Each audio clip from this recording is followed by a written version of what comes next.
Another kind of early clock that began showing up in people's houses, personally owned clocks, was what's called a bracket clock. We have an example here. They're called bracket clocks because originally they would have had a matching shelf underneath made out of the same wood with the same general appearance. That shelf would be mounted on the wall, and that shelf, known as a bracket, would then support the clock on top of it. A lot of bracket clocks now, including this one, either never had a bracket or the brackets have been separated from them and lost. My guess in this case is this never had a bracket because they also could be put on tables, credenzas, large mantles, and be used in that way. Really, only originally perhaps were they bracket clocks with a real bracket.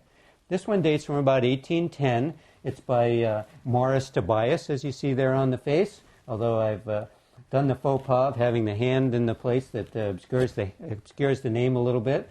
But we often see hands set at 10 after 10 or 10 minutes of 2 just to display the name on the dial better, and has nothing to do with any kind of other historical event, although people claim that sometimes.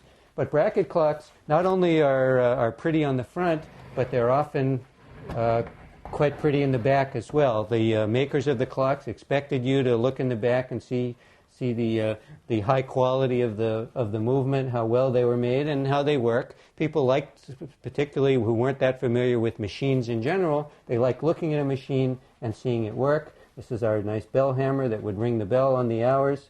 Let's see, are we close to the hour? I thought maybe we could ring it, but I forgot to wind this one, so we'll have a demonstration of ringing another time.